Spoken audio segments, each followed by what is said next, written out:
All right, welcome back to another episode of the Black Bullion Show. By the end of this video, I will give you two reasons to reconsider stacking rhodium. But first, if you're new to this channel, please hit that big red subscribe button right down below. Also, please hit the like button. It helps to get this economic evangelism right on out there to the masses. Okay, so, BC, before the Ronies hit, you may have noticed that rhodium was above five figures an ounce. And then after the crash, you may have noticed that it plummeted to just above $2,000 an ounce. And currently it sits right around $6,000 an ounce. And for those of you who, like the price movement of things like Bitcoin, but don't like the intangible aspect of it, you may have scratched your head and thought, well, you know what? Maybe I should get into this rhodium thing here. Could be a good alternative. Uh, well, I have some factors that you may want to take into consideration before you do this. Now, the first one is that rhodium is not very ductile. It's extremely brittle. Now here is an image of rhodium. It's 1 gram of rhodium, and as you can see, it's pretty expensive for 1 gram. It's sold out here, um, but it's a very brittle item, and this is actually pretty rare.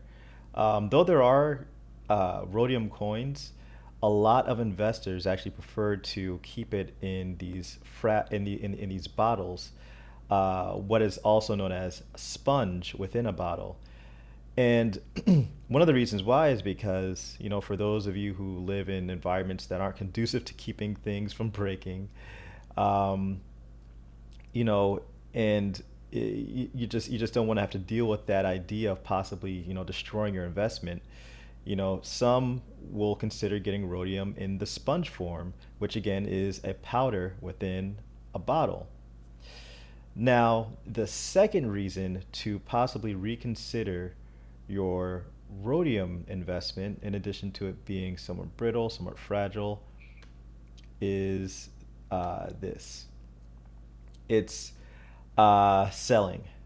Selling rhodium looks to be somewhat cumbersome, if you ask me.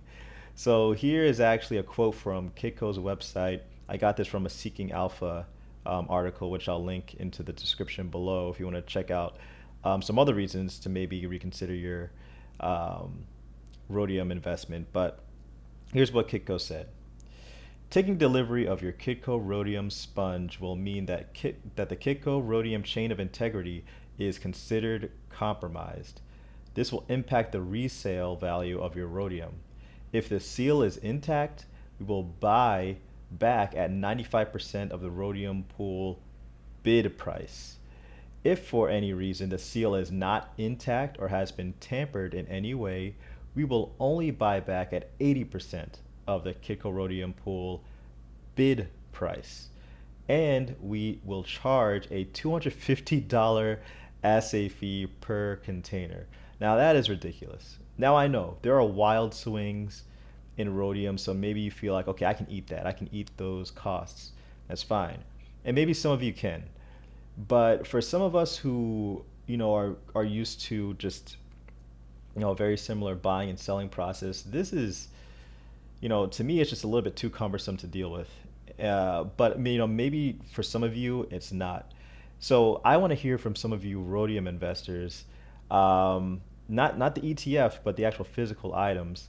If you don't want to mind, possibly educate us in the comment section below on why you prefer to invest in rhodium.